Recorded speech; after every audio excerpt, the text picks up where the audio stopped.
Hey, yo, it's me, Pops Fan Marmalade, and you're watching the Comics-Related Madness Network. Uh-huh. So come get some. CromCon. CromCon. The Transformers, more than meets the eye.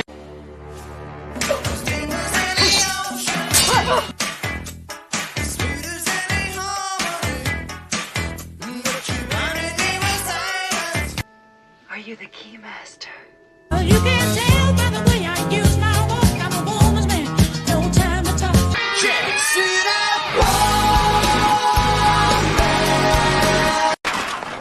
As if. Hey guys, this is me, Christie Shinn. I'm with Prismatics, and we're going to be drawing today. And we'll actually have a guest on later on today called Eddie D'Angelini. He does the collectors, and he is actually a member of CAPS, and he will be actually manning the CAPS table at FO1. And let me just show you where we're at. I will be personally there at FO1 right here. There you go. Oh, Q's here. Hey, Q, what's up? Demon Chicken. There we What's go. up, Z? Right? Yeah, it's going good, man. Thank you. So I'll be there at CAPS. What's up, Chris? Yeah. So I'll be there in the small press at N-05. That's my own table. I'll be also with Philip or Flip. And we're also going to show off some of Kumio Productions' new product. I mean, it's not going to be, it'll still be HoraTora Studios, but we're just putting it, we just finished one of our books. So we're going to see if we can get our book out in time to just kind of do a soft thing. Yeah, so I'll be at N05, but CAPS will be there at FO1. And Eddie will be talking more about that as well as his Kickstarter. And we will be getting his Kickstarter soon. So anyway, how you guys doing today? Good. I'm doing fine. Very, That's very cool. good. Yeah. For once, I'm actually here on time. And for once you're not. Vic actually came in here in time, and then he just fucked off, and I don't know what the hell is going on with that guy. Well, he's a childing. What do you expect? Oh, it says truant. There you go. Hi, Vic. Kick him out. Kick him. Hey. Kick him. Kick him. Who said kick him? Me. Oh, God. Well, And you get need a Rosetta nap. over here. Get Rosetta over here. Rose in here? Oh, yeah, Rose. Rose will fucking, like, fuck him up. I think she's been kind of tired. She's been worn out lately. I know. She has. Yeah. So I'm putting in the ticker right here, guys. So I will be here in San Diego Comic-Con. I'm actually got 3 panels, it looks like. I'm confirmed for 2, but I have a 3rd one coming up on Thursday, so I'm waiting on back on that. I think it's Frank goody. Forte's one. Yeah, splatter gore shit. Jason Fox from 540. Hail, Christie Shinn. Hail, AK HoraTora Studios. And hey, I see a Prismatics. Hello, Jason. Hey, yo. So, yeah. Hey, Pops. Get to bed, Jason. You're too tired. You shouldn't be this early up in the morning. Well, Is it's not Jason really like morning. all like freaking what? Well, he's my friend. I also participate as a co-host at his channel. So he's a Norwegian as well. Norsk? Yep. And I Welcome to Asshole. I told him about you, Christian, how much I like your art and how great person you are. So yeah, that's why he's popping in. Oh, well, thank you, Jason. I think I've seen him around before too, so that's lovely. And I'm putting up my link right now. I will put up Eddie's link later when it is relevant at that moment because I want him to talk about stuff. Actually, Eddie is an old school punk rock. He's into old punk rock. And he was even saying to me, I didn't know you were into punk or underground comics. So there you go. Mm-hmm. So yeah, I'm very happy about that. So I'm going to be drawing today. I have been feeling very based as of late. So, and people are like, based as hell, you know, just like so fucking based. So how's everybody been this week? This week is it's sometimes okay, but at the same time it's a bit odd. But hey, it is what it is. Right? Mm-hmm. Now I actually found on Clip Studio Paint some Micron pens. Old punk rock is good stuff. Yeah, Micron on Clip Studio Paint because some people will actually make custom brushes and pens. So they have my prompt Uh-huh. stuff. So I was like, yay. Ooh. Yeah, I like Clip Studio Paint. I think Update. they have a sale like once or twice a year. Mm. So Upgrade. I gotta look at my schnoz. Oh, okay, my schnoz is straight, sorry. Yeah, old punk rock, etc. is good stuff. Oh yeah, punk rock is great. You know why? Because the shittier the music and lyrics and instruments, the better it is. That's the best thing about punk rock. It can be totally shitty and people will love it. Yeah. Mm-hmm. Yeah. So how is it What's up, going, Tappy? Vic? Well, it's taking me like 3 seconds too longer to process things, and given how slow I am, this is going really poorly. Huh. Maybe you should actually get a full night's sleep. Hey, I had to get that page done. I think. What was I doing? Well, Oh, yeah. I had to draw an old man, and I hate old people. He looked like a wrinkly, Never mind. I'm just laughing because it's like this makes no fucking sense of it all. what an Okay. ableist. Oh, God. So it's an old person. I kept fucking up his face for 3 hours last night. So what is So old I to didn't you? get to go to sleep until 6 in the morning. So what is That's old to you? Like a 60-year-old man. that's not Okay. old. Sorry, Yeah, that's not that that's old. not old. No, not in these days. Especially when people are able to live up to the 90s and even the hundreds. I mean, I have patients that I go to every single day, and I'm actually training with a woman who is turning 102 years old this year. So 60 is nothing. I remember that when it was over 40 years ago. No, 50 years ago. Holy shit. The thing is that it's like weird. It's like for me, for my age, I don't think of myself as old. I know I have a certain amount of years, but I don't think of myself as old.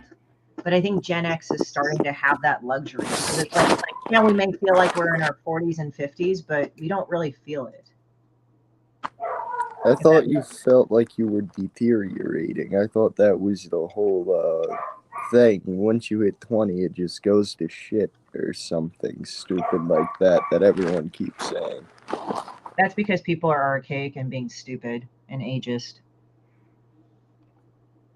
Essentially, what it is that if you live up to a certain age, it's like be glad you didn't fucking die because you were being a dumb fuck.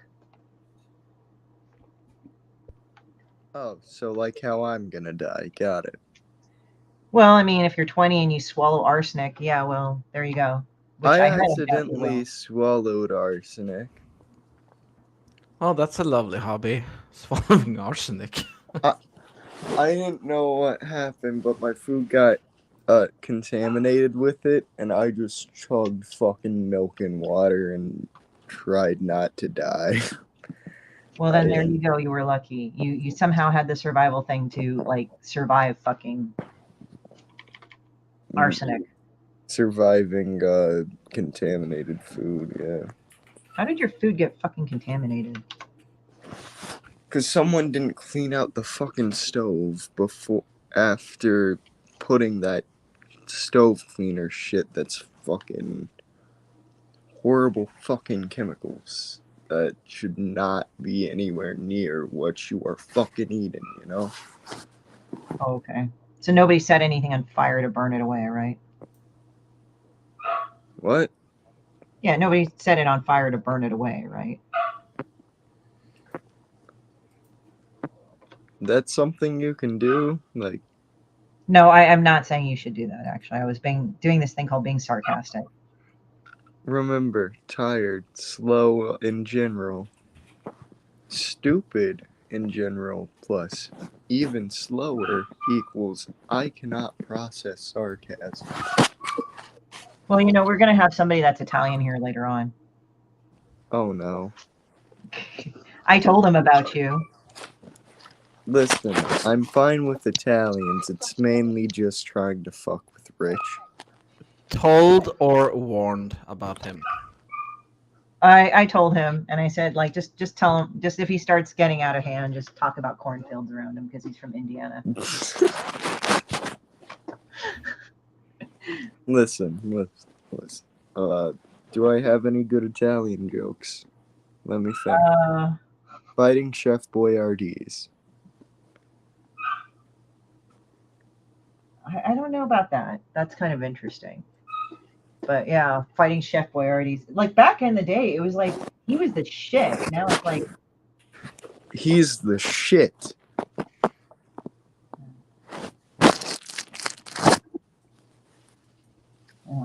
like do. Now I'm just like looking at stuff right here, going like, yeah, I'm gonna do that. But yeah. But what are you drawing today, Christy? Christy was feeling very fucking based this past few weeks, because she had to deal with a lot of stupid bullshit. It was actually stuff that worked out in my favor, so that was nice. But Christy has this over it face now. I mean, I can't talk about it too publicly about a lot of things because it involves business contacts and things. But anybody that's had a one-on-one and we know some of it, like some of the things that I've like. One of them actually was, I will talk about this one publicly. It was a shop, right? I ordered something online. Usually it's not been an issue. And then they fucked up my order, but how they charged my order was weird. And when I tried to talk to them about it, they were like, oh no, that's just how it works out. And I said, well, like, this is actually inconveniencing me because you're taking more of my money out than what I paid for that order. Oh, well, that's just how it works out. Okay.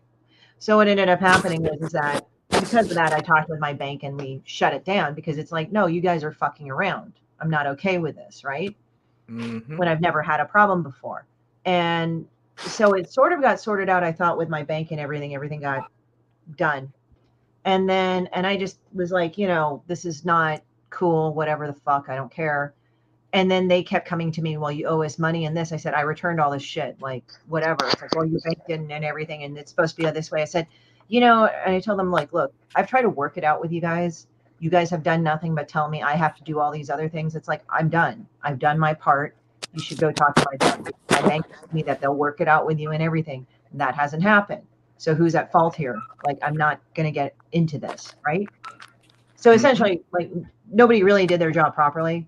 So as a courtesy, they actually fixed my account. So I'm good. So that worked out in my favor, but it was very aggravating to deal with. It's always technical BS. Yeah, it was just stupid, and I was just like dumb. It was just dumb, and I really didn't like it. It's funny. I realize I might have to go to the shop later on because I have to get some things done and taken care of. But other than that, it's not bad.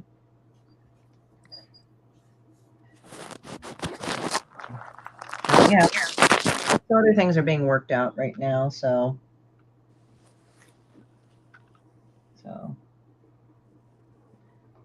yeah, I'm kind of like in that mood. So it's like, I mean, there were multiple instances of that, and I've just kind of like decided not to deal.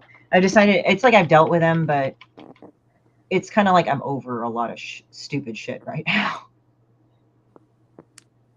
Yeah.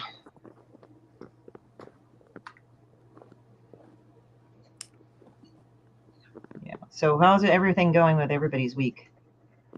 Other than Vic being tired because he's a meatball because he stayed up way too late working on things.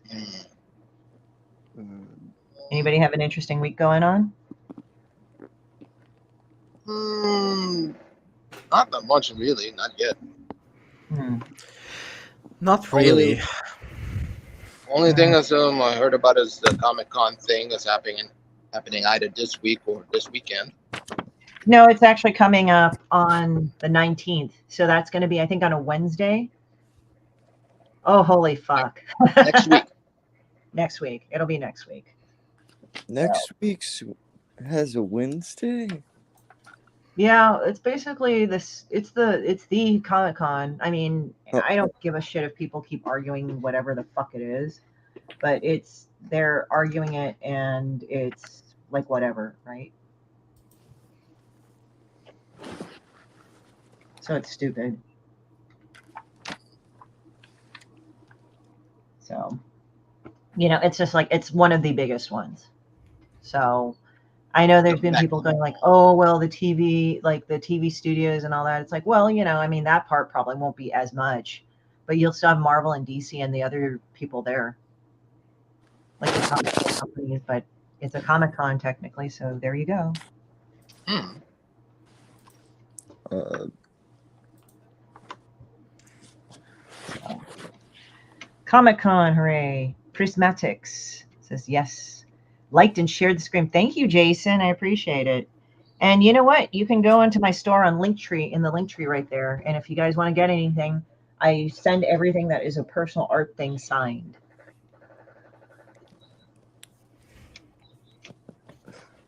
so when's the Demon Bitch Mediocre collection coming out?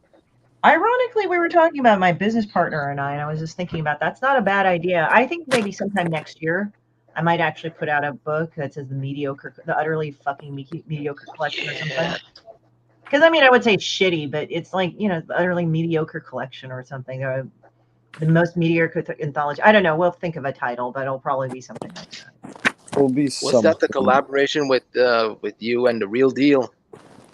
Real Deal will actually be releasing a comic book. We are actually working on some collabs together, but we usually have fan art and stuff.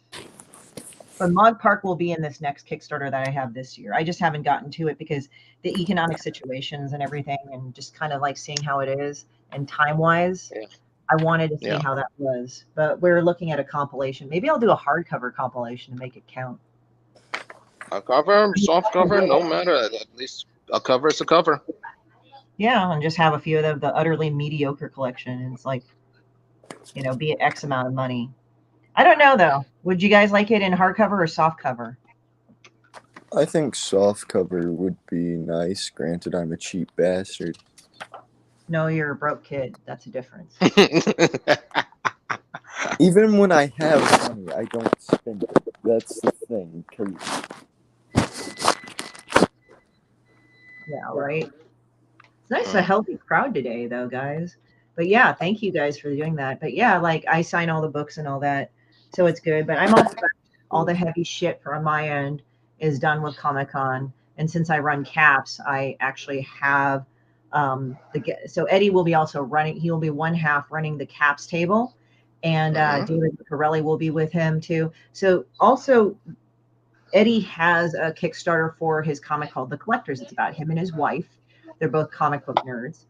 And it's like just them and their marriage and everything. But it's actually a really cute story. And I'll show it when I put it up there because I'd rather have him talk about it and go from there. He'll be on for about an hour at 12:30.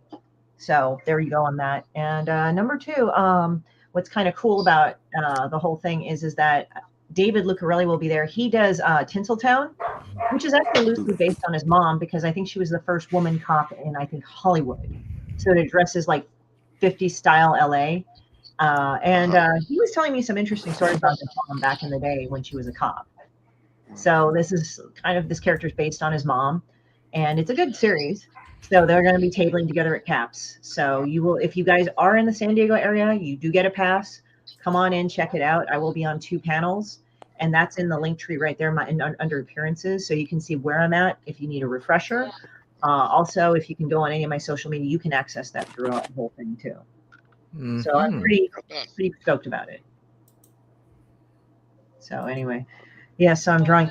I'm thinking of like this, like Legend of Virginia Woolf, like the Virginia Woolf's pictures. I think I was thinking of that because there was a story I read as a kid about this woman that fell in love with Virginia Woolf, and she's a vampire, and she had a thing for Virginia Woolf back in the day because she'd lived through centuries, right?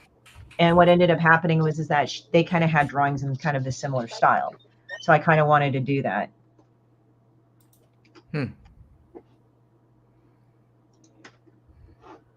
I'm just like looking at this shit right here.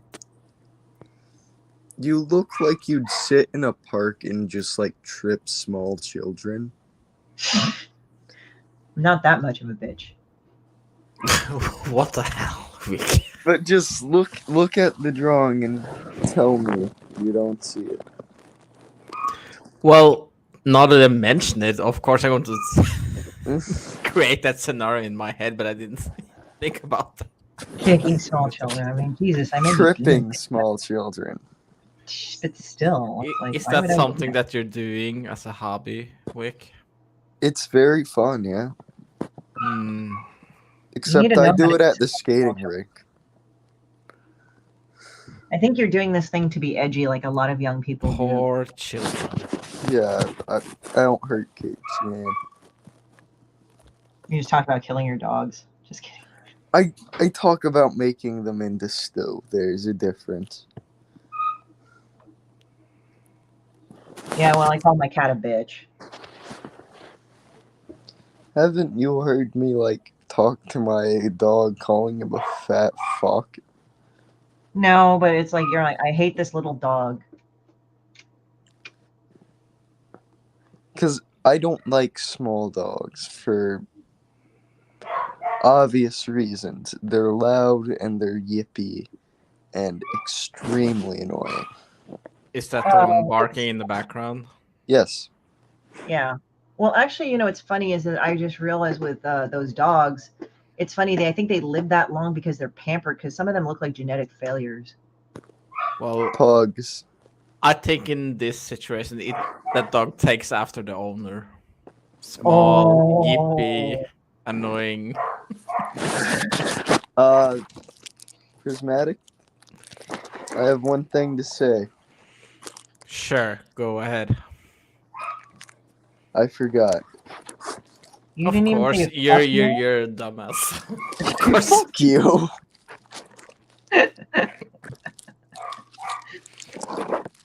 Yeah. So I'm just like waiting. Chris is back to being spicy today.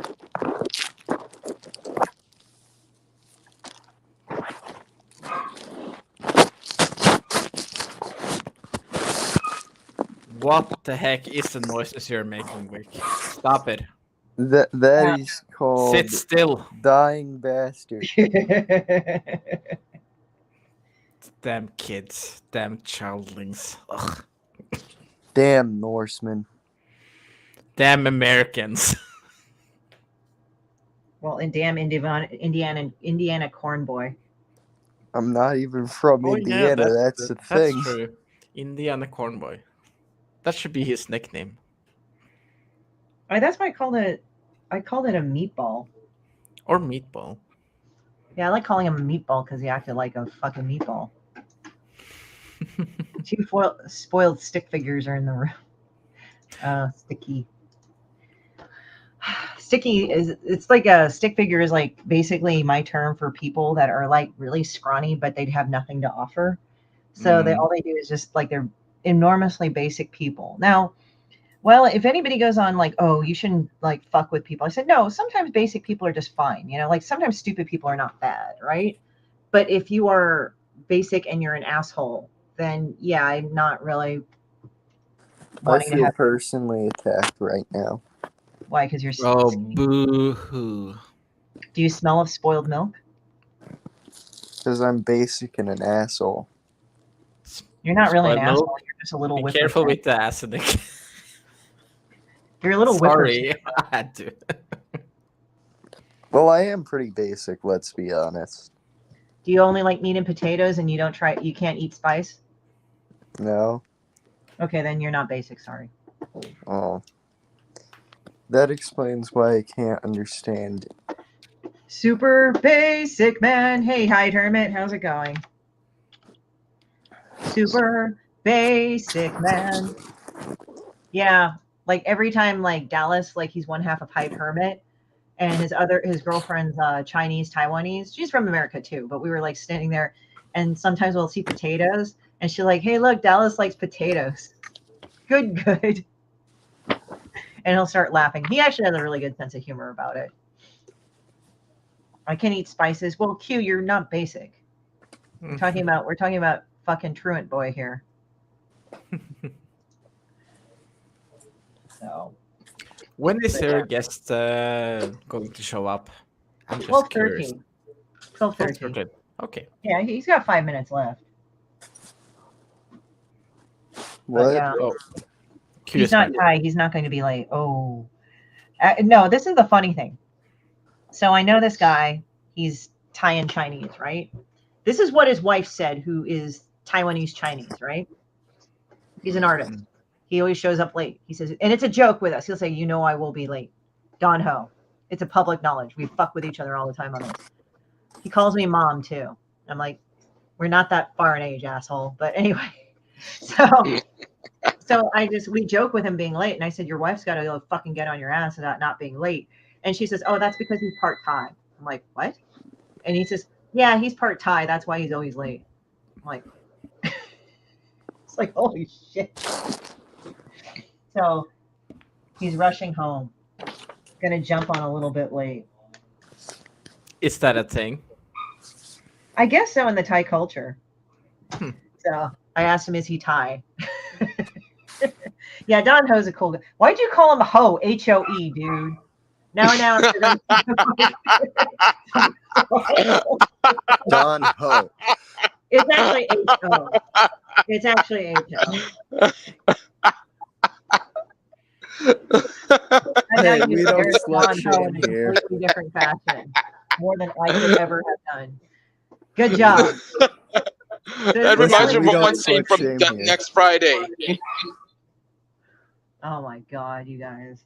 Yeah. That reminds me from one scene from next Friday when there's a character goes by the name Kim. So in that scene, and when it's a sequel of Friday, when Ice Cube and Mike Epps are in the neighborhood of the Rancho Cucamonga, and they saw a next door neighbor who's Asian, and so Mike Epps, the character, tells Ice Cube's character, man, saying, "Oh man, this shit is funny, man. She shouldered a record down the street. Let's check it out."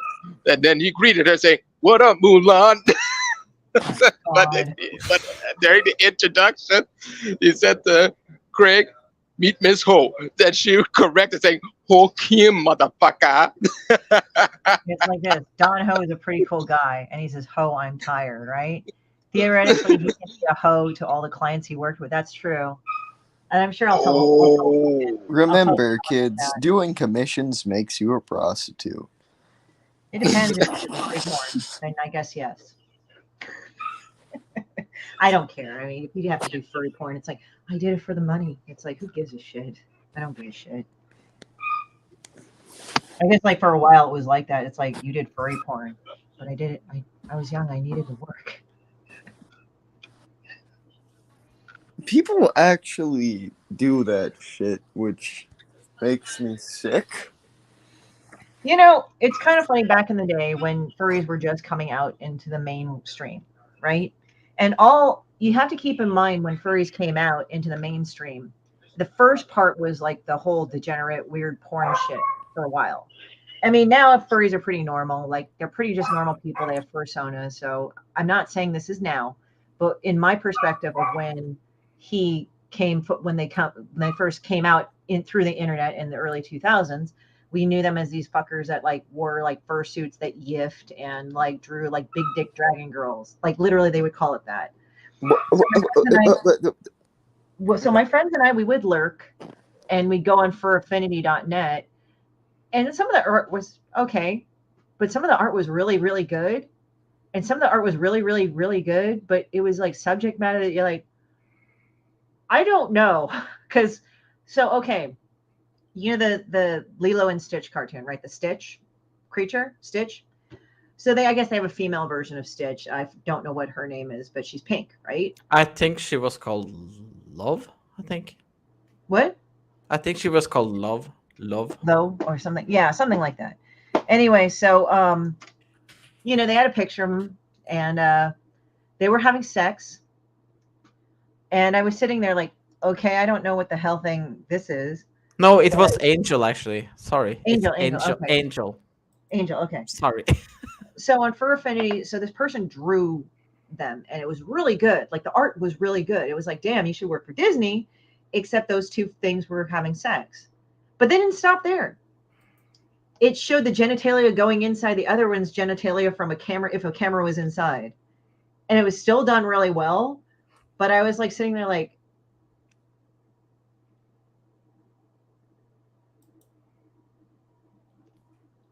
this was really good, but I was like going, this is kind of fucked up. I don't really want to think of this shit. Because it's a kid's like film. Mhm. So yeah, you would just see weird shit like that sometimes. I mean, now it's like furries or like whatever, you know, it's like they just kind of, it's kind of like one of the things, like somebody put this down, like they had a meme where it showed like this couple and they were like going, I'm 21, let's have a baby.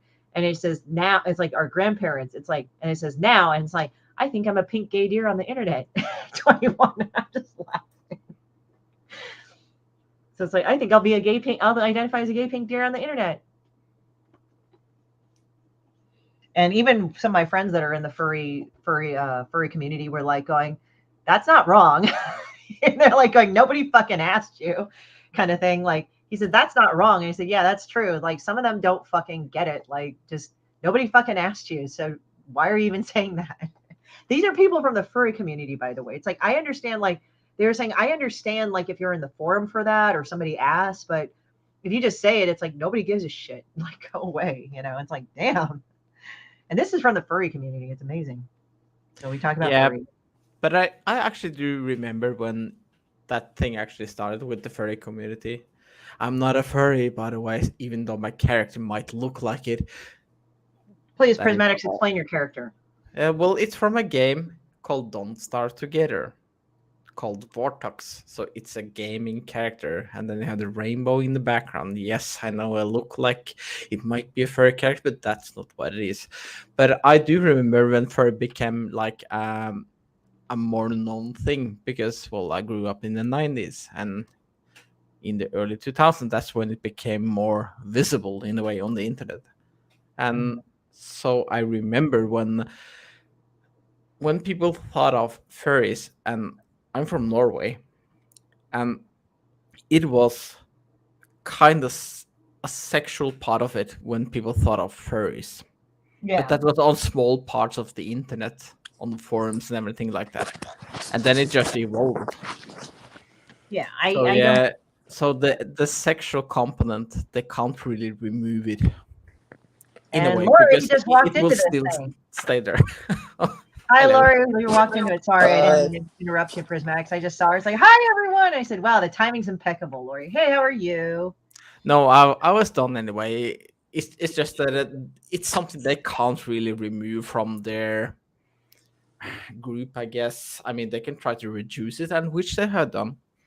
Yeah, I mean, it's But like that's not the still, majority. it will still stay there because when I think of furs, that's the thing I think of.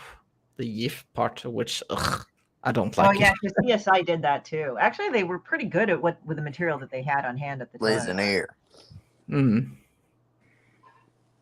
Hmm. Dem call me Boyardee. I don't know. I got bored. You meatball. Call me Boyardee. Eats a nap. Then Well, go you're a take a nap. childling. It's you should log off the internet. I'm too stupid to be on the internet. It's like too late. That's a lot of other people being stupid on the internet. This is why aliens won't talk to us. They Duh. saw the furries. And they're just like, hell fucking no, we aren't giving them more things to dress up as. Exactly. These people are this race, this planet. They're dealing with their own bullshit. So why should we interfere with whatever Well, they're people dealing with? kind of get this weird idea that furries are kind of like furries. It's like people go like, oh yeah, those bondage guys are in there with puppies and the horse things. That's like furries. I said, no, that's just bondage. That's puppy play and horseplay. That's bondage. That's a kink thing, fetish thing. That's not furry. Yeah, it's kind of like, oh, I'm a good puppy, but it's like they don't dress fully as dogs. They don't have a persona as dogs or whatever. Boy, this fucking thing just escalated fast. Yeah. I'm talking gonna about not furries. comment because I don't know anything about You this. don't need you don't need to comment on anything. This is Okay. too Thank you. this is too young for your ears. Too young? This is too old for well, you're too young. You'll know when you're older. You'll understand when you're older, yeah. You're not adult You'll enough. you'll thank me actually. Yeah, Wait till you I reach don't really the want to second know. decade of your life. Yep. Oh, I wanted it to be longer. Only 4 years until I have to find out what this shit is. And Yeah, the yeah. funny thing, by the way, since we're talking about furries, my friends like Jason, when I got to know him and became a part of his group and his podcast, they made they thought I was the furry because of my picture, but I'm not. But they made this video about me. Well, not a video, but that they're sometimes using. They haven't been using it recently, but it's fine. But it's interesting in a way because I'm not a furry. I'm not supporting it, and I'm also not against it. I think it's just it's not my It's cup of odd. tea. Yeah. Basically. It's odd. That's But if people want an easy way to put it. live Furry. that I lifestyle, cannot fine for condemn them. others. I always have good And timing. as a sociologist would say, it's a deviant, Mhm. Yeah. so to Don't speak. compare me to them. No, not you. I'm talking about in general. Okay. No, Yes, and we're Vic comparing you to Vic is in them. the state where he thinks everything is about him because he's a snotty teenager. You have to understand. Because I'm a narcissist, yes. No, you're a snotty teenager. Yeah. Don't make it anything more than what it is. No, he's a bratty childling. That's what he is. Fuck you. I knew it wasn't Oh, like about King me. Charles from Habsburg. Oh, King Charles. It's so funny because like when people go like, "Oh, King George has an English accent," like around the time of the around the time of like the colonial wars, with America, and I'm like, "No, he's German. They imported them from Germany. They're Habsburgs." Hmm. They didn't understand that. Wine Mad spritzer. King George III. King George III is from the Windsor. Yeah, but Windsor, the Windsor. The Hanover specifically. Hanover specifically. Yeah, but the thing is, like Queen Victoria then married Prince Albert of Saxe-Coburg, which is in Bavaria, which is Germanic. And then in World War I, when they were going to war with Germany, they said, "Oh, this is problematic. We're German too." So they differentiated themselves, calling themselves the House of Windsor. Yep. So they're German as fuck. Everybody I was beat shouting, up a German since okay. Germans have best of both worlds. They're efficient and they have good food. Mm. Good Although it's food? funny. Yeah, I like their food. It's awesome. Like what's the name of that dessert? Oh yeah, Black Forest cake. I don't know Delicious. if I like Black Forest cake, but I like the sausages. They're good. German chocolate cake. Black Are you Forest German? cake. Or are you just Irish? That's good. Black Forest ham. That's not bad. Actually, it's funny because like when we went to Germany, we went to Berlin, right? We were surprised at all the fucking piping because we found out that Berlin was actually a swamp. And that's how they drain the water. Drain the swamp. Yeah, there you go. So what ended up happening is that he when we ate there, so we went to a Chinese restaurant, right? Actual Chinese food and everything. We sat down. German chocolate cake is not German. Oh shit. Looks like Lori's dropping some knowledge on your ass. But so now I'm sad. Yeah, it's probably Italian. That would make you angry. Anyway. Now I'm You would outraged. like it when you get angry. To piss off Vic. Now I'm outraged. I'm gonna jump. Yeah. I'm gonna tie a spaghetti noose. Well, wait until Eddie comes on there to throw that shit. What? I'm gonna over this. I cannot take it anymore. anymore. Funny because like I was kind of laughing because like there's this one where I think okay, so there's a story that Eddie and I have, and I got to tell them about like the donut, but I'll tell him. I'll wait until he comes on. When is he going to come on? I told him like, are you Ty? When he said I'm running home, I said, are you Ty? I'm gonna call me in an Insta. So yeah, but no. So what ended up happening? So we went to the Chinese restaurant in Berlin, right? So my mom and I were used to California, and generally and in Asia, it was like rice, right? You know, rice with Asian food. I think Texas is worse than, Italians. It was made by a lady in Texas. I bet she wasn't German. I bet she was Italian. Piss off Vic even more. Anyway, so what ended up happening was what ended up happening was is that so my mom and I we sat down, we were waiting for our food, and then they bring out the Chinese food, right? And we're like, oh, cool. And then they brought over fries. And I'm like going, what? And there you go. So guess who's here? Hi, Eddie. Hold on, let me move Hello. Hello, what did I do? All right, let me go Oh. put this fucker right here. There you go. Hey, So I'm Eddie, here. so guys, this is Eddie D'Angelini. He is one of the co-owners and partners of Jeffrey's Comics, and fucking move my screen. And essentially, he is running a Kickstarter right now for the collectors. He will also be at Caps. God damn it, Egg Lady, stop backing up. And there's like a garbage truck, and it does that beeping thing. Yeah, I can tell. Yeah. So there's that, and also he will be at the Caps table at FO1 in the exhibitor's office by his shit, and I will put his link up here. So Eddie, tell us about what you guys do, and I will go get this going on. Well, I am the writer, artist, creator of the comic strip Collectors, which, as Christy said, is running a Kickstarter for its 7th book. The comic strip has been running for a little over 10 years now, so been at it for that long, and it's still going. So in case you haven't put the link up already, you can check out the Kickstarter at collectorsonkickstarter.com. And then if you want to check out my comic strips, you can read some of the recent archives over at the website, which is, hi, Lori. Hey, she's saying hi to me. Yeah. Which, if you want to read some of the recent archives, you can check that out at collectorscomic.com. And I put the link in the main thing. So let me show you some examples of it. And we were talking about Thai punctuality earlier. So that's why I asked if you were Thai, because we joke about that with Don Ho all the time. His wife brought that up, not me. So this is this cover, Eddie, I know I'm covering your face, but what's this about? Like, right. This looks like actually it's something, and I'm trying to remember. Yeah, that's the cover for the 6th print annual. Every year I put out a print annual that collects the online comic strips from the past year plus new material.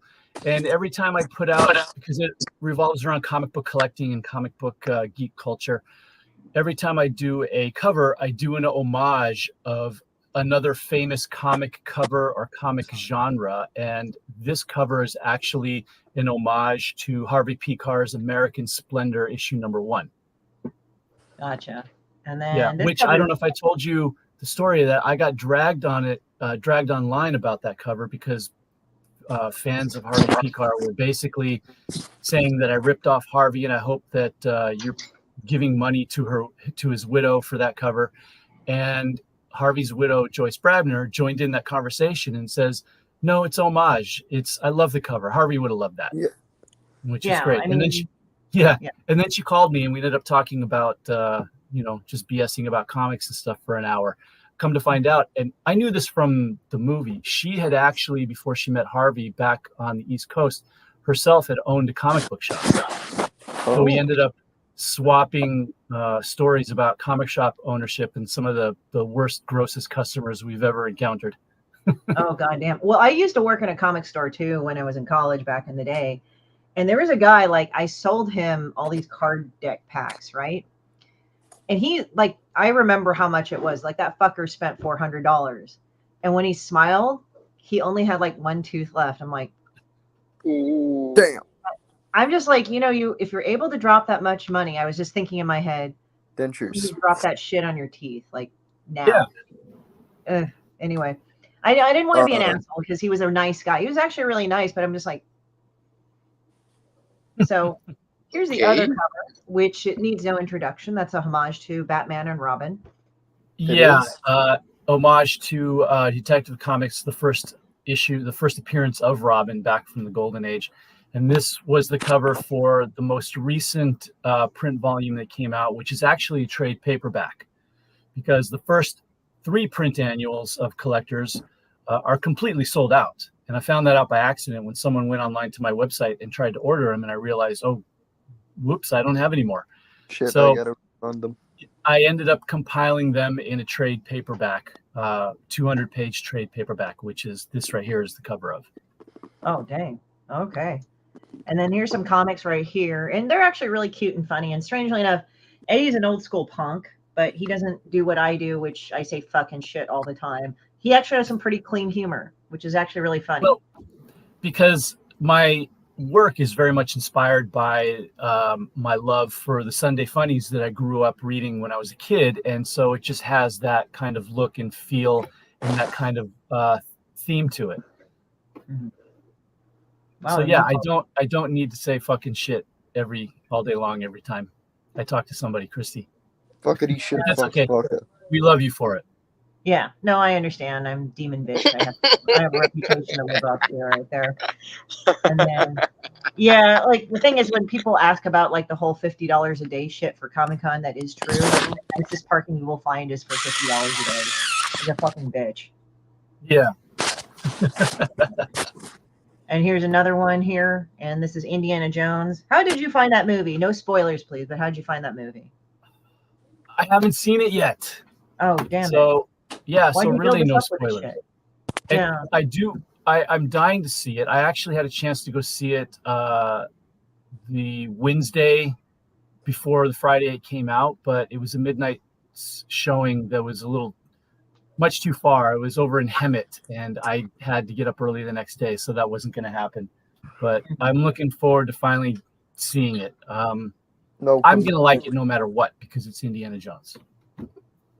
Well, at least not the video games, because the angry video game nerd actually reviewed them, and he says like a lot of them he was getting pissed off at because like it was like remember the Dataria 2600, and I remember playing that fucking game. By the way, my parents got me that game. And it was kind of hard to play that game because you didn't know what the fuck was going on. So there you go on that. So you're like fucking around with it. It's like, yeah, I guess that's a snake. That's supposed to be a ball picks. Oh, you read the manual. It's like, oh, it's an idol. Yeah. Oh, that giant box, that giant square is a boulder coming after me. You guys are old. Yeah, right? We are. Yeah. Oh, by the way, Vic also changed his like name in your honor, right there, Vic Boiardi, right there, because I told him you were Italian. Oh, gee, thank you. Yeah. Now you got to tell him the story about like the donuts and shit over at WonderCon, like about the apple fritter. Oh, refresh my memory. I don't remember. It was the one where I asked you, like, so did you guys like the donuts? And you said I had an apple fritter, and I said, I noticed that white guys generally get apple fritters. And then you just said. And then you just said, well, if there wasn't any pasta in there, I would have fucking gotten some. Yeah, until they make donuts out of pasta. Have you ever eaten a Mont Blanc dessert? Because that's what they're made. That's what it looks like. It looks like a bunch of noodles on top of a muffin. Yeah. Really? Yeah, I gotta find it. Hold on, if you think about it, a pizza is just a big donut without a hole. It's just a flat piece. So basically, it is, yeah. It's like no. It's like every culture has a lazy fuck dinner. That's the Italians' lazy fuck dinner. It's like, here, I fucking stretched out this thing. I baked it on a fucking thing and threw shit on top. Dump stuff on it and throw it in the oven. Yeah. It's like Asian people, fried rice. It's here, fucking throw like the shit in here. Right. Yeah. So simple. Yeah. What's the still Irish effective. thing? A literal fucking potato? What? The Irish thing's just a literal fucking potato. Oh, now you kissing his ass.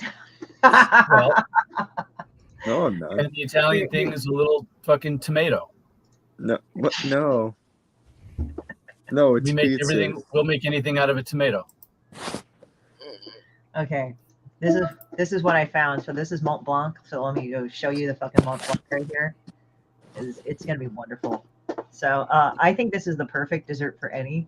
Now everybody's going like, what the fuck? Okay, here, let's go. They're gonna be exciting. Yeah. Oh, look at this. This is the Mont Blanc dessert, Eddie. This is just up your alley. Oh lordy. I want to try that, but it looks like it would taste like shit. It actually doesn't. I've eaten it before, but it's a lot. It's a bit much. It's like, let me show you another. Heavy. Yeah, it's. And where do you eat such a thing? What? Where do you eat such a thing? Actually, the funniest thing is that it's kind of Asian, even though I don't think it's originally Asian. But it's like it's apparently from northern Italy, where your relatives are. Apparently, when I'm looking at the etymology of it, but but I've never seen anything like that. An etymology. Yeah. Ironically, where you find that dessert now is like in Japanese and Korean supermarkets now, because they fucking sell the shit out of it. You'll see. This is how they look now. So stole the noodles from you, and you stole them back. Yeah, like fuck you. That's our acquiring thing right there. It's kind of like you guys fucking culturally appropriated Asian fucking food, so we're mad about that. So we just stole your desserts. It is what it is. Better. All right, let me. Why the fuck is this not like upload that shit? Okay. All right. Is it really stealing if we create something better out of it, Christy? Yeah, it's kind of like that. We hack it. It's like, why spend the R&D for this shit? Oh, one guy says this: a good artist borrows, great artist steals. Yeah. Well, Pablo Picasso said that. Well, there's also people that trace and rip off other people's artwork, so I don't know about that. I think it's actually kind of funny when people, I said, "Oh, let's name names." Oh, I don't want to. I don't want to start a flame war. But I basically, it's just like when I find out an artist does that, it's like, apparently it's French too, which is fucking weird too. They say Mont Blanc. I mean, the name sounds French, but it's like, dude, it's like, but you can find it in Asian markets. Hold on, let me find it. The French. Lori says it's inspiration. Right? It's a chestnut tart, so that's why it's so heavy, because it's like almost, I'm guessing like the noodles are kind of like marzipan in a way. Oh. Like, so marzipan's very heavy and everything. So Eddie, you're into punk rock. So tell us about like what bands you like here. To what? Say that again. I didn't hear you. Punk. Sorry, banging around on my shit.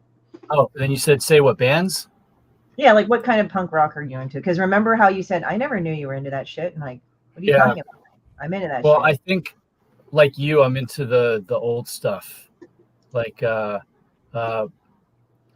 mostly the original like British punk bands from late 70s, and then the whole LA punk scene from the early mid 80s, because that's when I grew up out here. And that's what I remember most. Okay, here In fact, go. I was 80s. Oh gosh. Yeah, they're heavy, and they don't have that fucking ice cream. It's just like I've actually seen that dessert, and it looks so is that actually that's actually ice cream on it?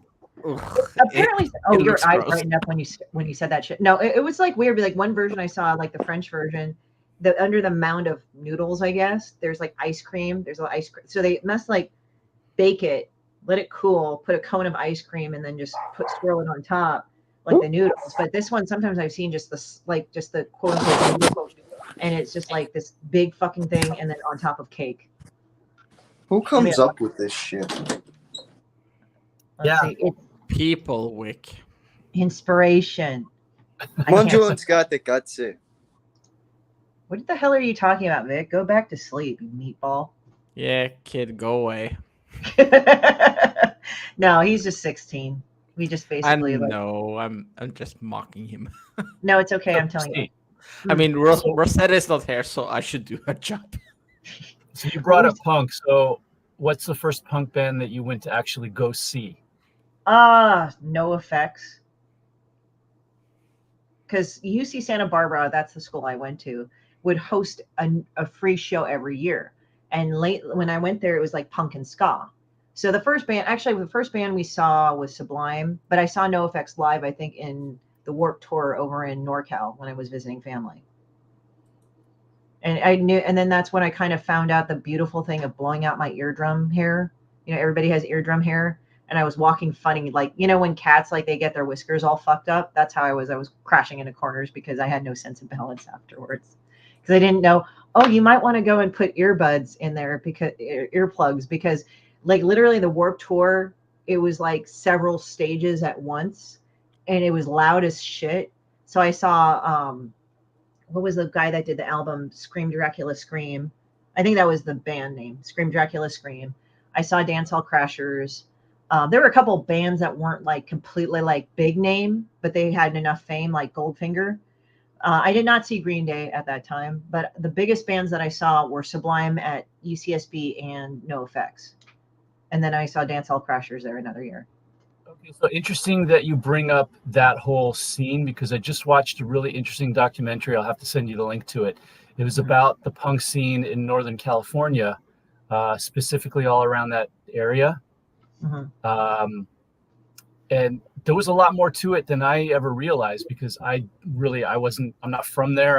I didn't go there. I've never been there. Well, I've been there, but I've never been there for all that stuff. So apparently there's a lot of history to it. And they had an actual club that was the equivalent of CBGB up in that area.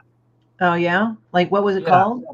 I don't remember the name of it now, because it's been a while since I watched that documentary. I'll have to dig it up.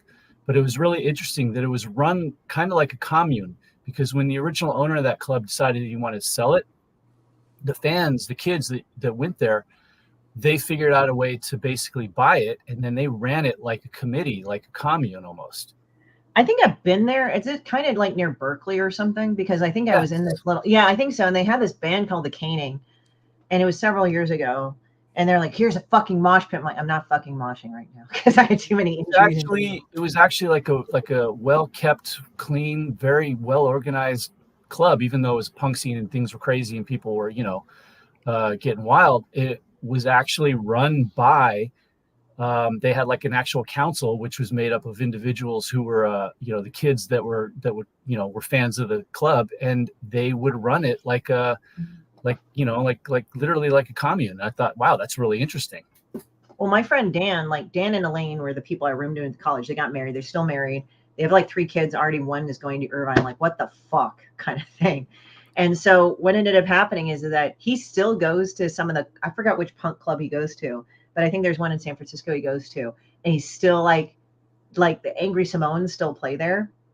And the Angry Samoans, like the guy, like now the lead singer randomly buys like thrift store shit, just random shit. Like he got like Dora the Explorer backpacks. Like he just got one and he just signed it and put artwork in it. And that's how he does it. And it's like, that's like an old school kind of zine shit where they would just do weird, random underground shit. And now zines are like, this is my zine. And I had it printed on Amazon. I'm like, wow, damn. I remember the fucking daguerreotype machine, not the daguerreotypes, but the ditto machines. Like they brought those back for a short period of time. And then the lithograph machines and the wood block machines. And we did it that way. And we stapled it all fucking together. It's crazy back in the day.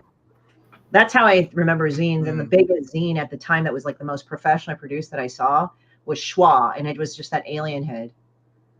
So it was more of the underground art that I was into. And that was more in SoCal. But NorCal, it's funny because like I got into it when I was in college, not when I lived with my parents. But then I guess that I didn't get super into it because I didn't live up there. But I had friends that were really into it. And my friend Dan introduced me to NoFX and all that. And so the first album I got introduced to for NoFX was Heavy Petting Zoo. Now, I will not show the cover on here because it's not safe for work. So don't look at that, but he knows what I'm talking about. And I think my favorite song in that fucking album was Hot Dog in the Hallway. It was ridiculously fucked up. So guys, look up Hot Dog in the Hallway and you'll know what I'm talking about. Yeah. Should I? You're 16. Should you? Would your mom be okay with you looking at that? Probably not. Okay, then you don't do it. I'm not going to tell a minor to do stupid shit. They pop up. So for reference, the documentary I was just mentioning, it's called, I just had it. Sorry. It's called Turn It Around, The Story of East Bay Punk. It came out in 2017. Interesting. You can easily watch it on Google on YouTube because that's where I saw it. Uh-huh. Piracy. Because there's like songs that sit, but they're like Christian. I don't think that's it. Well, piracy, yes and no, because it was originally a Netflix documentary, and since I subscribe to Netflix, I'm still giving them money. Oh, okay. So there you go. Yeah. Hmm. You tell them. So much with not so much against the system. Damn it. Just kidding. Yeah. Yeah, but it's funny because like No Effects, I think were from the Bay. I can't remember where they were from. Were they from the Bay Area or LA? That I don't know. That was honestly it was a little bit after my time as far as me going to punk shows and doing stuff like that. So a lot of punk bands that came out in the 90s and beyond, I'm not overly familiar with or super into, except for a few here and there. Mm-hmm. Yeah, yeah. 80s was my time period for punk. Yeah, because for me, it's like I then listened to the old school punk, like Sex Pistols, obviously, is the more iconic one, the most known one. There's the Ramones then too, and then there was then I started just kind of getting down the rabbit hole of YouTube, and that's how I found Pure Hell. And it's funny because I actually ended up friending one of the guys from Pure Hell, which was fucking weird because I knew this dude that Lawrence knew, who was like he's around our age, but he was hardcore into the punk scene. And what was hilarious was that it's funny because you know how they have Spider Punk now in the Spider-Verse? And when you look at him, I said, holy shit, they must have drawn that dude from fucking the 70s, because Spider Punk's he's got the afro, not the afro, the dreaded kind of afro look. I don't want to say dreads exactly because they don't exactly look like dreads, but maybe. But yeah, I saw that. And it was just kind of funny because I listened to all the Pure Hell. I was going, this is fucking good. I don't know why I don't hear more of this shit. Yeah, you turned me on to that. I didn't know about them until you turned me on to them. Well, it's funny because it's back in the 70s, I have to appreciate that guy because he was being told you can't do this by people outside of the Black community. But even the Black community themselves are you should just do Motown. He's like, fuck you. I don't want to do Motown. I want to do punk. So he just did all this shit, and they're really good. It was I think from what I've heard saying, it's similar to New York Dolls, around that vein of sound. Yeah. Mm-hmm. So, absolutely. Yeah, Lenny's really cool. So it's when I saw that, I was fucking going, this is great. And I even told him, dude, I think Spider Punk's after you, man. So, because it's when you look at the pictures of the guys in the band, it's he's kind of the Spider Punk's an amalgamation. Now, what is the background of Spider Punk? Because I don't know anything about him. I've just seen him in passing, but I haven't had a chance to look into his background or anything. Same as me. He is he was just a very kind of inconsequential character that popped up here and there a little bit as far as in comics. And he hadn't really gotten an actual dedicated series until just fairly recently, kind of to coincide with his appearance in the new movie. So, previous to that, he was pretty much just kind of an afterthought. They did how many years ago was it? I forget. They did around the time when 2099 happened. Spider-Man 2099 happened or something like that. No, that was the 90s, but back around when Spider-Gwen was introduced, that was basically in a series that was Edge of Spider-Verse, where they showed several different Spider-Men from different universes, Spider-Punk being one of them, I believe. So, but it was Spider-Gwen out of that series was the one that hit, and it got really popular because there was quite a few. There was a mech version of Spider-Man. There was a version that was actually a Peter Parker that was morphing into an actual spider, kind of a horror version. Yeah, and I think there was one.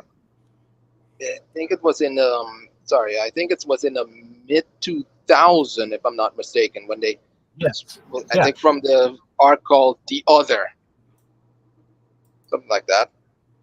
I don't remember exactly, but yeah, it was around that time. So and go on. Spider-Man 2099 was early 90s, 92, 93, I think. Yeah, because I was going, I think that was around the time when Batman 2099 happened, I think. Because it was around that time, I think. Batman Beyond, you mean?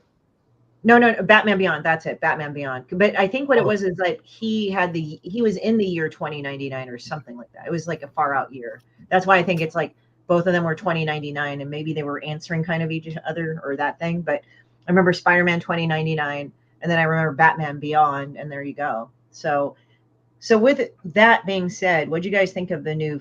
What'd you think of the Flash, the new one, the multiverse Flash? Like, I've heard like varying things on it. I mean, aside from everybody like, I fucking hate Ezra Miller. Okay, aside from that, okay, we know he's an asshole. But how was the movie? Because like people either really liked it or really hated it. So, has anybody ever seen it? I'll sit this one out. Okay.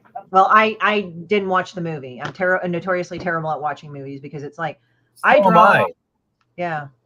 Okay. Everyone thinks, oh, you own a comic book shop, so you see all the movies, right?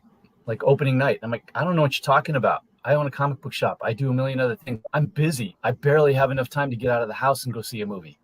Well, and also you're drawing your own shit too and writing your own shit. You're like, what's that? Exactly. Yeah. When is there time to see a movie? So I end up seeing a lot of these movies like 2-3 weeks out after they've been out. And some of them I completely fall off my radar altogether, and I don't get to see them. Yeah. And I eventually end up seeing them once they come to streaming. I mean, for me, the only movie that I'm actually really thinking of watching is probably Dune. I started watching the first part of Dune, and it was actually looking really fucking good because I've read the first Dune book. So it was very close to what Dune is about. And I want to see the other bits of it. And other people were bitching, you only fucking did like a movie on the first half. It's like, yeah, dumbass. They fucking did like a mini series in 2008, which I watched. It's a very fucking detailed book, you idiot. And they're like, yeah, I get really based when I hear shit like that. Anyway. But it's like, if it's good to the like subject matter, I think if it gives the subject matter credence for what it is, because from what I heard, the complaints of the first movie with Kyle MacLachlan is that it was just so crammed together because it was just so much of it. But I mean, too bad because the designs by Giger were fucking awesome. Giger is like fucking great. Yeah. Actually, I saw like that fucker's like gravesite, and it's like he's got the most like fucking epic sarcophagus lid on top of his grave. I know that sounds weird, but that's like the best thing. He has like this whole gold like fucking thing. Like look it up online. His like gravesite. Right now. Yeah, it's fucking epic. And he like made stuff that was very scary but yet very beautiful. And Jonathan Davis of Korn actually has 2 of the mics made from him. But he has one in Europe, and they have another one in there. Laurie says she's concerned with the second half. They cast Christopher Walken as the Emperor. Actually, he would be really good, I think. Okay. Christopher Walken's a pretty good actor. Because the Emperor's kind of a dickhead anyway, so fuck him. So, I mean, not that Christopher Walken's a dickhead. I don't know. I heard he's a pretty cool guy, but he can play piece of shit characters pretty good, like, just, but scary enough. And the Emperor does have power, so it's like that would make him scary. Actually, in the original one, I think it's Jodorowsky, and that fucker is like insane because they had Mebius doing the concept art. It was like a dream team. I wish they could have made this fucking movie. And guess who they cast as the Emperor? Salvador Dali. That fucker would have pulled that off. That shit. It was like amazing. Like they had him, and I think it might have been Salvador Dali actually drew some of it too.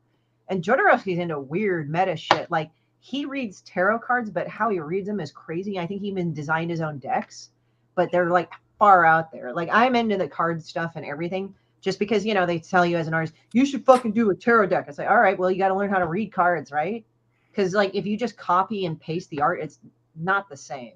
Like, you have to get the symbolism right, but it doesn't always have to be right on point. I've seen some really abstract cards, and they're actually individually themselves, even if you don't believe in that shit. You know, it's just a very fascinating way of, like, the concept of divination is kind of cool because, like, there's some people that have this gift of, like, just knowing and having a good intuitive sense. And there's some people that are total bullshit about it. So it's kind of like, for me, it's this breakdown in kind of in a scientific method or pseudo-scientific method way of like what makes it good? You know, what makes you on point with this shit? And she's like, very good. I'm concerned if he talks. It's like, I'm pretty sure it'll be done well. Let's see. I'm not overly concerned. I mean, I'm pretty, like, the Emperor is kind of an asshole anyway, too. So there you go. So are you looking it up, Eddie? the Giger. I was trying to. Yeah, I didn't see it. Let me find it. H.R. Giger's tombstone. Speaking about Eddie, have you seen Venom? No, I have no desire to. No desire to watch it. Venom. Why? Yeah, why would they make a Venom movie without Spider-Man? Because rights. I know that. That I know, but I'm Yeah. creatively. The Venom is a Money. character that is intrinsically linked to Spider-Man. So why on earth would they think of making a Venom movie without Spider-Man? Okay, you want to see this shit? This is amazing. This is his fucking tombstone, right? Lord. That is badass. That's badass. I would consider when I die and if I get buried, I don't want to get buried. I want to be cremated because fuck that. I was gonna go put my ass in a life gem or some shit. I know that's the morbid bitch in me. I'm sorry. But the thing is that just is fucking awesome. I would totally get that done. That's just. I want to die in that, man. What are you talking about? He was already dead when they put him in there. No shit. The fuck. You just said a bunch of grammatically insensible shit. I don't know what the fuck you're talking about. But yeah, he's. I'm sleep That's a badass. That's a badass grave. Yeah, that fucker was badass even in work. It's like amazing. Even in afterlife. Yeah, it's just like don't fucking touch it or I'll curse your ass kind of thing. It's like an Egyptian sarcophagus in a way. It's actually kind of or Timur the Lame's coffin. You know what it kind of reminds me of? It kind of reminds me of a combination of an Egyptian sarcophagi and a Holy Roman sarcophagi, a Byzantine sarcophagi. So it's that combination. Wait, is that the plural word for sarcophagus? Mm-hmm. Yes. Yeah. Ew. Sarcophagi. What you learned today. I don't like that. There's a lot of things you will not like in this world. It is called dealing with it. I don't like this. Kitty. Little bastard. He's a black cat. Of course, he's a little asshole. It's a she. Well, that's even worse. She's a bitch. She hit you. Karma. She's like, fuck you. Going to stew. Yeah. So yeah, it's just essentially. But yeah, guys, I'm gonna not throw up literally, but throw Eddie's thing up here again. Yeah, check out his Kickstarter. When's it gonna be ending? It's ending in, I think it's 16 days, so I still got a couple of weeks. 15 days. Is it completely It's just funded? a little over $100 away from the goal. So we'll hit it and hopefully do a little bit above. Go What? fund his ass. No, I'm telling Yeah. everybody go fund his ass. Because if they It's don't fund funny his ass, stuff. they get angry. Yeah. It's actually a very enjoyable read. Funded. I love cursing and shit. Plus, a lot of the rewards in there is just all good, solid stuff. You got the previous books, you got original art, you got really fun, cool enamel pins. There's a ton of stuff. Yeah. There's a bunch of cool shit. So yeah, that's kind of funny. Vic got scratched by his cat on camera. Always a comedy. But yeah, it's always a good thing. So yeah. Stay away from there. So is your body ready for San Diego Comic-Con, Eddie? Yes. Oh, goodness.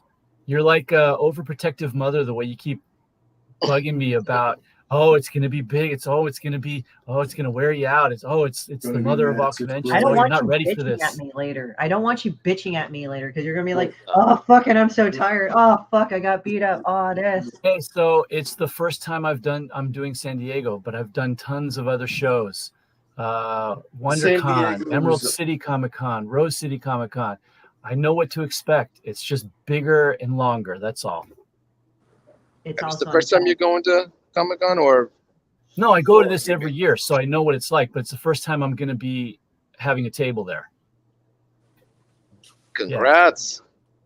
Yeah. And frankly, what are we going to expect this year? Because a lot of the film and TV people aren't going to be there because of the strike, and potentially even an actor strike that might happen.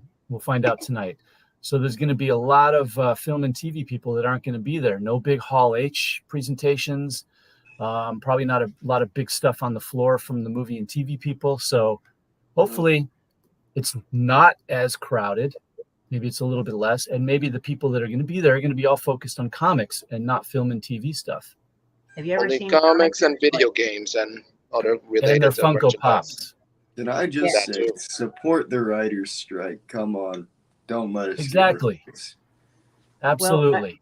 I will say this: it's like, have you been around a bunch of Musk of nerds when they go and want something hardcore? You should know this already. A musk of nerds. A Musk musk. of nerds. Yeah, a musk of nerds. What? Yes, Well, I fucking said it. I don't care. I Given know. how it smells when I work at my comic shop, yeah, it's a musk. Yeah, especially like, I mean, nerds nowadays have gotten better about like personal hygiene, but there's some like, goddamn, dude, please. It comes with the territory, Christy. We're used to it. Well, I think I'm glad that I have allergies, so I can't smell as much. I'm very happy about that. At least my allergies work for me on that, so my sense of smell kind of sucks ass. Well, Like, Thank God for Axe and Old Spice. listen the one here, thing that you're not allergic to at these shows, Christy, is making money, apparently. ass. Yeah, you tell me go fuck yourself all the time. Yeah, exactly. I intend to do it. Yeah, because she'll send me texts with pictures of all the money she's making, her holding a big wad of money. So You're what is the legitimately appropriate just- answer? You Well, it's legit funny. just send him spreads. Well, like, here's the thing. It's like, I do it to also motivate Stephen Prince, because I view him that he does have the Jedi ability to make money, but he just doesn't. So he's just kind of like there. So I try to motivate him. And one time I did do that, and he said, psh, that's nothing. So after I deposited my money, I did take a picture beforehand, and I just spread it all out on the desk. I took a picture. I said, you can't go. Mine is bigger than yours, I said to him. Mine's bigger. Or Stephen alone. Yeah, I know. He said, he was even saying, okay, so I have snacks at the Caps table and stuff. It's only for Caps members, just as a heads up. He's also a Caps member. But he said, oh, good, they can deliver it to me. And I just told Eddie, and Teddy said, well, I'll totally give him double. And I said, so you're going to be his bitch and be the delivery boy? Okay.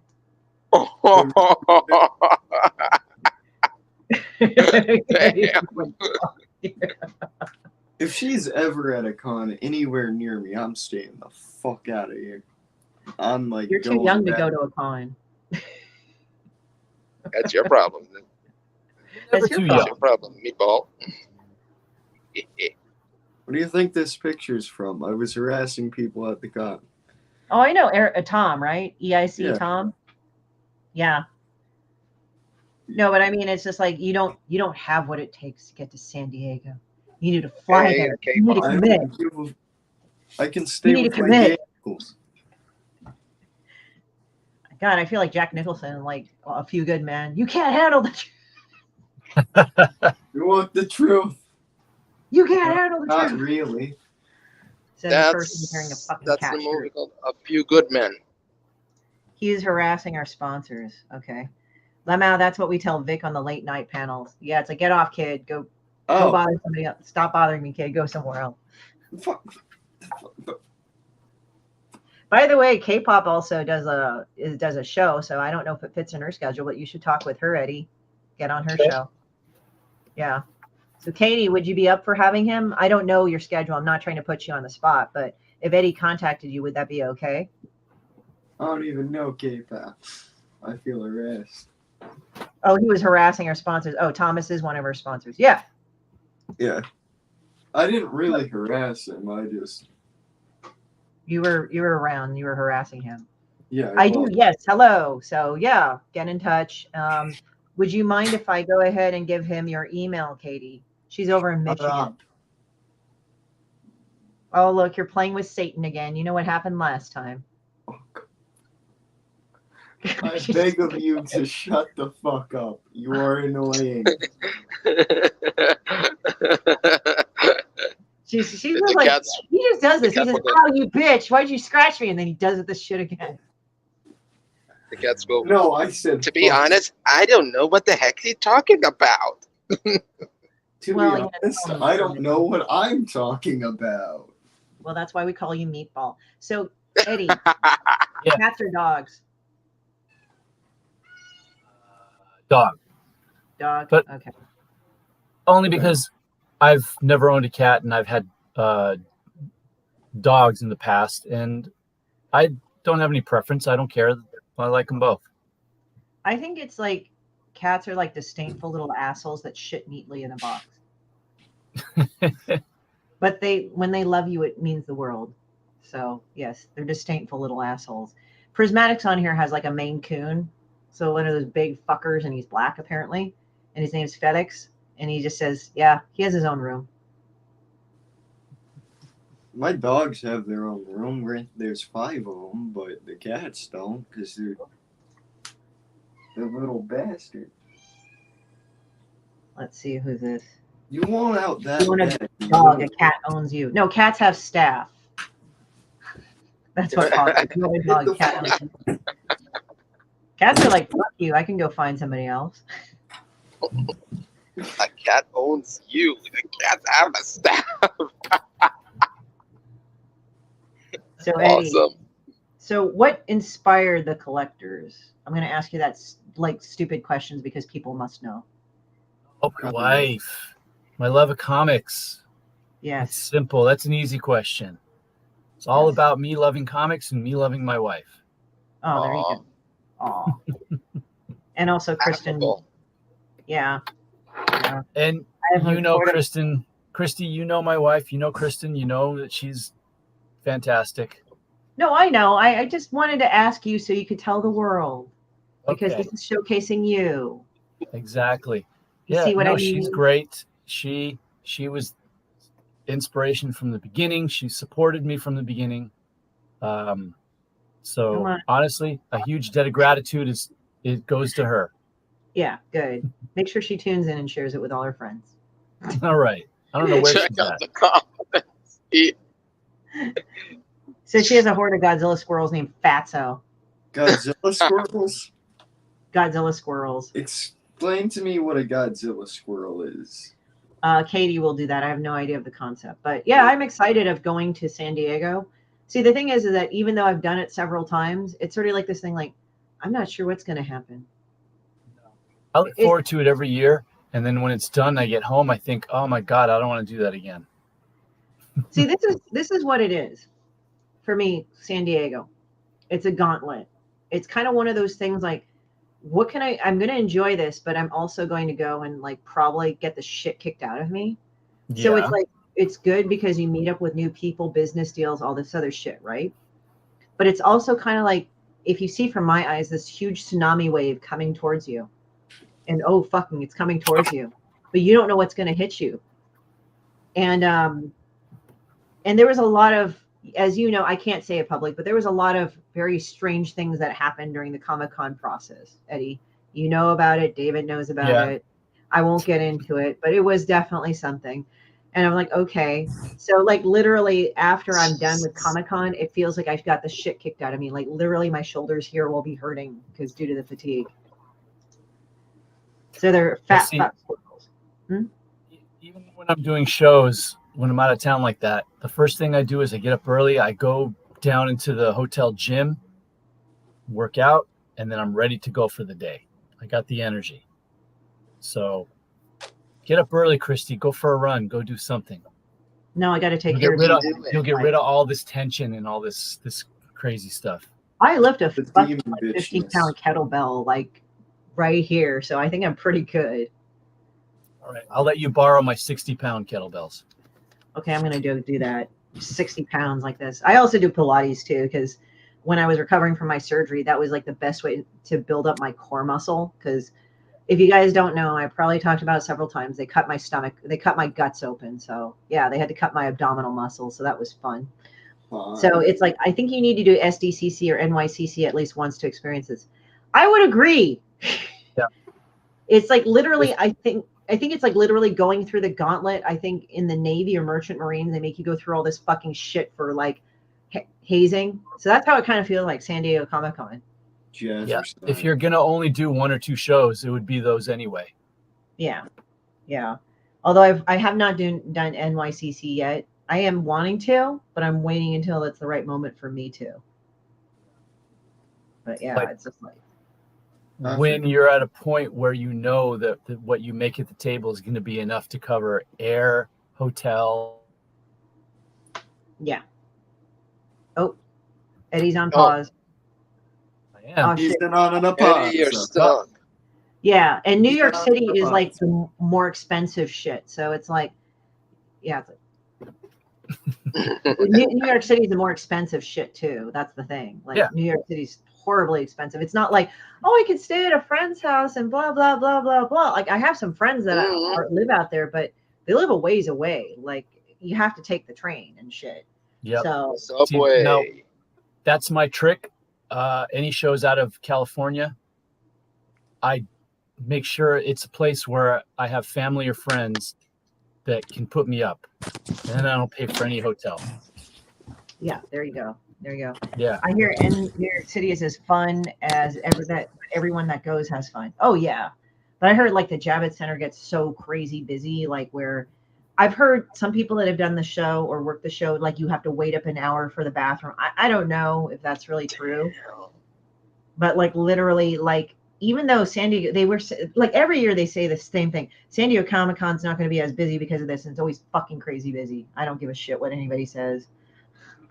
I've been to New York City Comic-Con once, a few years back.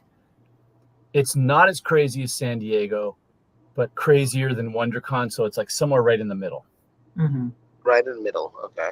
Oh. If you've done San Diego, even just as an attendee, you're fine. You can handle it. Yeah. Yeah. Yeah. So it's just like, yeah. So it's been fun. I'm learning But, every yeah. day. Yeah, as I said, it's just sort of like I'm a veteran. I've done this show. It's just, as I say, I think it's also the mental buildup. That's what you have to kind of understand for San Diego. It's kind of weird. I didn't get it for the first time I did San Diego, but as I got more into the tabling at San Diego, it's more and more of a process. So you have to, that's why it's like bigger to me. Do you have a goal in mind of how much you're going to make? I hope to surpass my prior year's goal. I will not say it publicly here, but yeah. 50,000. Yeah. I want to at least make 1.5 or 2 before that. 2 times before Now, that. that's 1.5 million, everybody. That's the kind of money Christie brings in. Yeah. Yeah. I got to say, I'm kind of my mother's daughter in that way. It's the big money and all that. You imagine gotta SDCC threaten is- people's children and be a real demon bitch to make people buy that much stuff. You know what? I've seen Christie sell. She's not even that. She's not pushy. She's like very just kind of low key about it. But whatever she does and whatever she says, it works because people come to the table and people stay there and they just open their wallets. Yeah. Perfectly balanced. You can always should. We could all learn from this master. Yeah, I sell petty. That's the thing. And I don't lie about it. I just say like, because I've had people come up to me and get pissed at me and they say, you fucking bitch, you basically wrote something about me. And I'm like going, okay, I ran into 4 or 5 of you already. You're not special. And what's even funnier is that they get angrier at me for not singling them out, which is hilarious. You sell generic drama. No. Well, I don't sell generic drama. I've been next to Christie at least a couple of shows, and I've listened and heard her pitch all day long, over and over and over, and it works.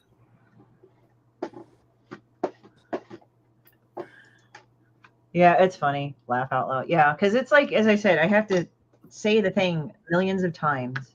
And number 2, what's even funnier is that the thing is it's shit that actually already pisses me off. So I need to like say it again and again and again, But it's interesting because like I don't like getting pissed off at the same time everybody's getting pissed off at the same time.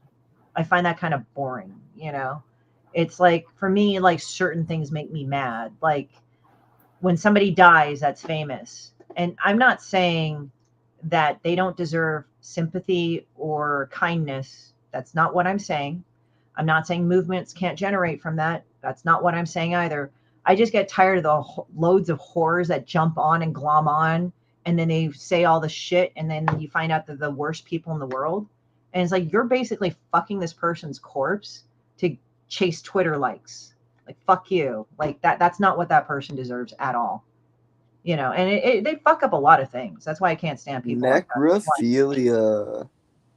Pretty much. I mean, it's just bad taste in general. It's like, and I know people go, you do Demon Bitch, how is bad taste a thing? I said, well, there's levels of bad taste which I can appreciate, but there's certain things that just annoy me as a person as a whole. That why were you ever okay with this? And it's also number two, it's like, if you're coming from a morally, what is it, superior standpoint, why are you doing these gross fucking things?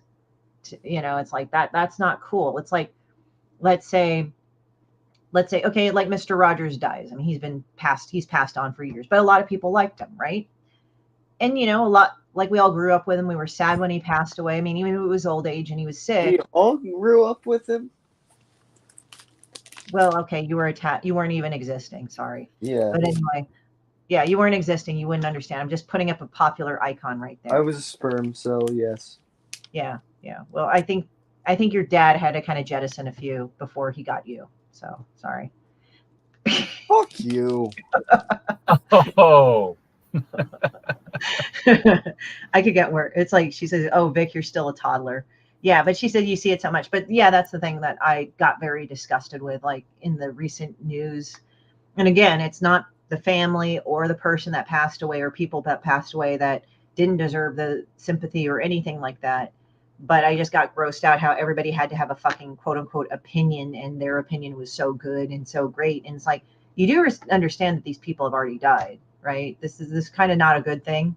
So it's like with it, like say if Mr. Rogers was passed away in this time and age, I mean, I would be sad. I grew up with him. I would be really upset because it's like, you know, that's a part of your childhood gone. It's like when Leonard Nimoy passed away, you know, I was like, damn, I'm kind of bummed. Fucking Spock, you know, he was fucking cool. And I just like Leonard Nimoy anyway. He's just kind of neat.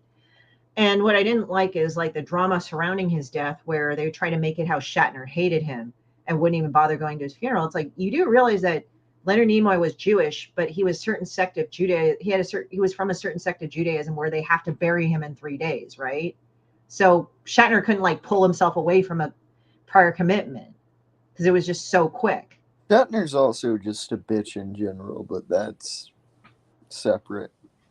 I'm just going to leave this up here, right here. K-pop, what she said. You're still a toddler. But anyway, got the guts. Yeah, but people like jumped all over that shit and they couldn't let it go. Like they were just going like screaming and bitching and trying to make it into something that it wasn't.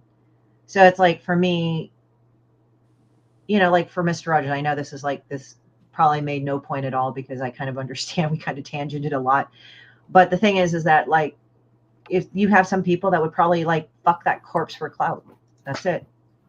And yeah, but you know what? I wouldn't say, and I don't agree with people who say this, Christy, I wouldn't say that your work is in bad taste at all. Yeah, it's gross out humor. You got gross out humor to it, but it's not targeted at anyone specifically, which is what, in my opinion, would constitute being in bad taste. You know? Yeah. And as far as, I'll preface it by saying, as far as it being targeted at any specific people, it's all done in a very veiled way that you're not targeting anyone specific, but you're targeting a certain type of people. So that's not really bad taste at all. Yeah, like I'm not picking a certain person out or picking like, you know, a certain group out. It's just like these types of personality types I've run into. Yes. Like people can relate to that. Because if you do it like you stretch it out politically, ethnically, geographically, people are just going to get butthurt. And you're going to find striations of those personality types everywhere.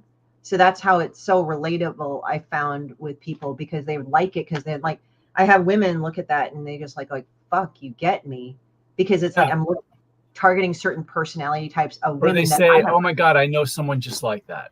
Yeah. Or like they even say, oh, this is me. I'm like, maybe don't brag about being a piece of shit. If someone says your work is in bad taste, you take offense to that. If someone says, "Oh my God, your work is gross and disgusting," that you say, "Oh, thank you."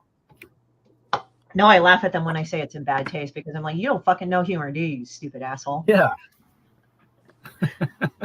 I mean, I think Christie's work is majority dog. of humor now is just like, they're like, let's take pot shots at something, the flavor of the day. It's like, okay, that's only good for the flavor of the day.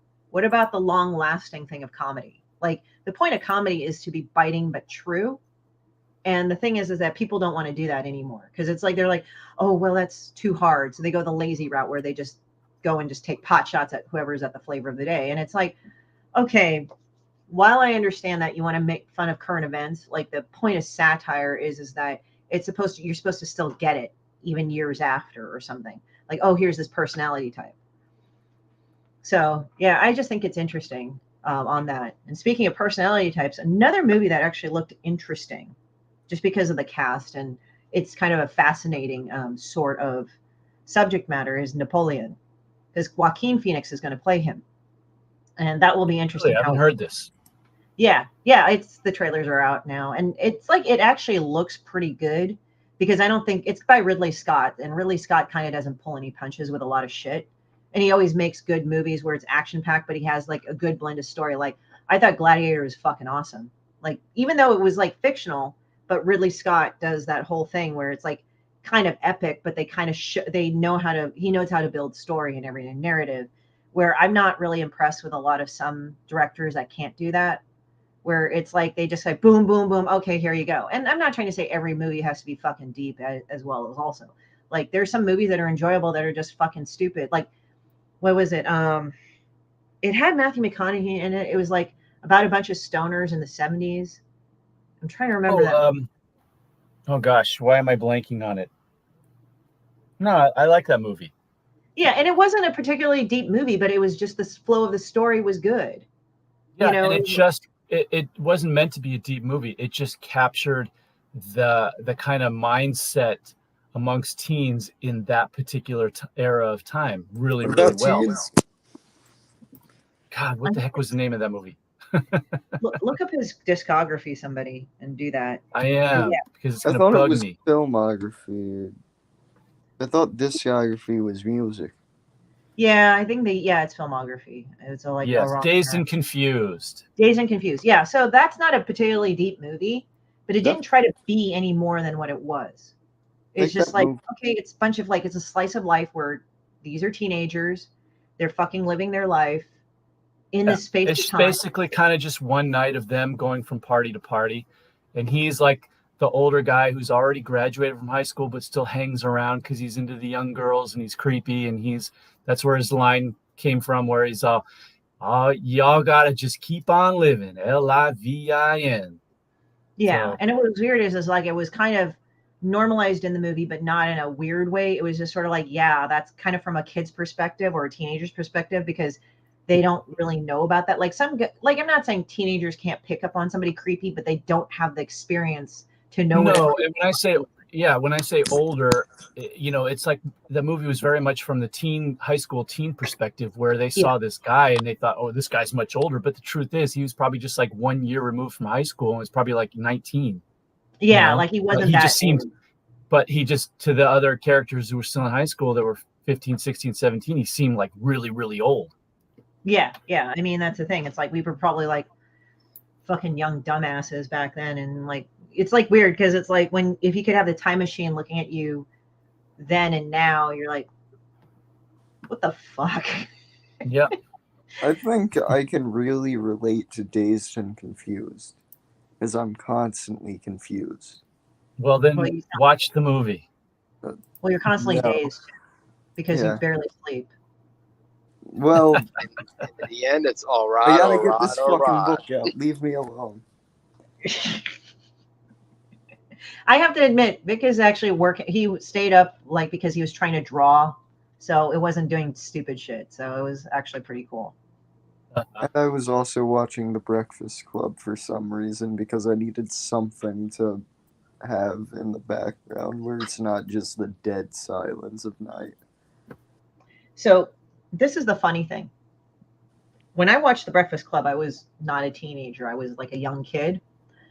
Now, after going through the growth of a kid like to high school and beyond, I look back at that movie. I see what they mean by teen disaffection. It's like, holy shit. I mean, I couldn't totally relate to it because some of the shit that happened to me, I didn't experience in high school, but just like the jocks and the shit. Because the thing is, I came from a magnet school. And what happened was that the magnet school was we didn't have the jocks that beat up people. They were actually smart too. So there you go. It's a great movie, fantastic soundtrack. Classic. I miss the 80s music. It Our did have jocks nowadays are just fuck boys. what? The jocks nowadays are just fuck boys. Well, I'm glad I'm not in fucking high school anymore. Yeah. Vic is an honorary member of our Insomniac Club. Actually, the thing is that I don't think I'd really want to be in high school anymore because they say, oh, yeah, you look the best in high school. I said, no, you look like a fucking dork in high school. You don't know who the fuck you are. You're all dressed kind of stupid and shitty a lot of the time because you don't feel good about yourself or whatever. I look stupid as fuck, and I can admit it. Well, you must be very secure. Look at this hair. Look at how I dress. I look like some shitty poser at a skate park, let's be honest. You are one big step above the rest of the people in high school then if you can be that self-aware. Yeah.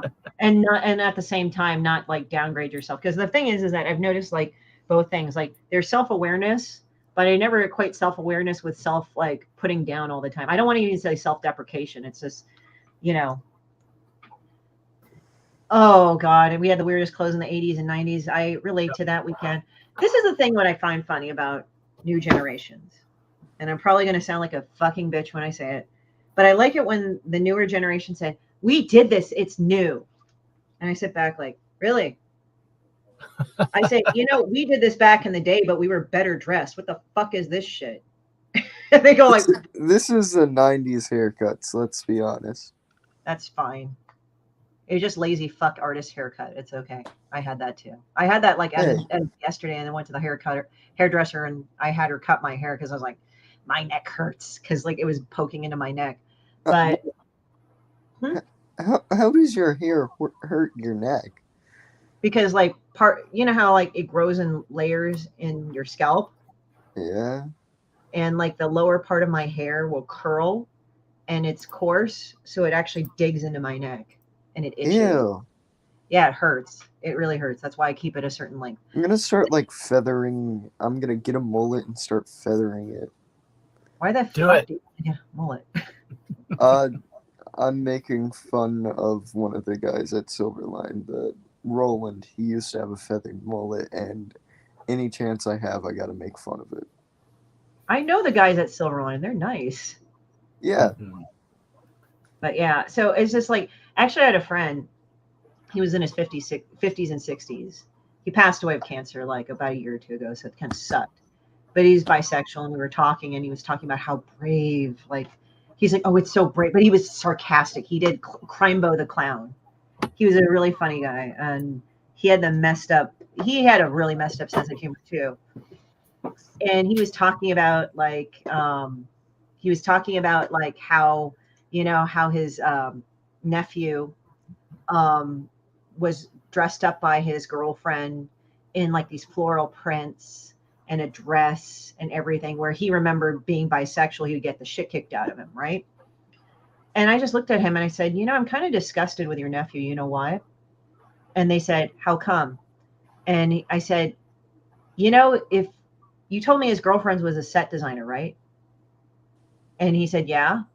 And I said, well, why dress him up in those patterns? Those patterns are gross. I hate floral patterns. And he was laughing. Listen. I'm gonna show you pictures of when all I wore was Hawaiian shirt. Was it Hawaiian shirts? It was horrible, man.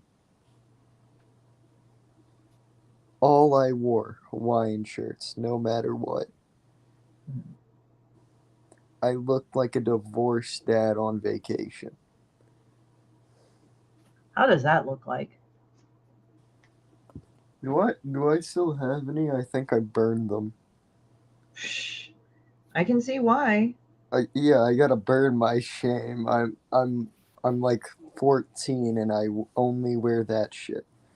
Then Okay, there let me was tell a- you something. When you're a teenager, you look like a fucking awkward dork when you're a Yeah, teenager. I'm aware. Yeah. It's like, because he was saying he like burned all of his pictures when he was 14. I said, yeah, I wish I could have burned all my fucking pictures when I was 14 too. What No, I about you, said I Eddie? burned all my Hawaiian shirts. Oh, I'm sure the smell was great. Like the polyester probably was great for your brain too. Hey, Christy. Yes. I got to jump off because you might not be able to see it, but there's a mountain of work behind me here over there. And I still have to get ready for San Diego over the next few days. Is that why David was shouldering a lot of it? Just kidding. Well, you know, when you guys were going back and forth, texting all those messages, I was at the shop, so I couldn't like just sit down and. No, I'm fucking with you. It's okay. I know you're fucking with me. Yeah. But I'm gonna get a hold of him, and maybe this weekend head over to his place and pick up all the snacks and water and stuff to throw into my car to go up. But I still got to get all my other stuff together: books, banner, blah blah blah. Yeah, and just make sure you grab your badge too, because reconnecting sometimes is a bitch. So does he have them? Did you give them to him? Yeah, he got them. He has both of them. Awesome. It looks like everything's correct, so it's good. Yeah, and by the way, kids, PSA: if you have a San Diego Comic-Con badge, do not post pictures of it because people will counterfeit that shit, and you will actually get banned. This is from the SDCC unofficial blog, which is almost like the official blog. So yeah, I've seen too many people Can I doing post that. it And after the con is over? No, well, hold on. Let Eddie talk. What? Sorry. I said I've seen too many people doing that, especially pros that should know better. Yeah, I mean, that's the thing. It's like, because you have to follow their Twitter because they do have it, but it's like not everybody follows them. So follow the unofficial SDCC blog. They're very good. They're cool people.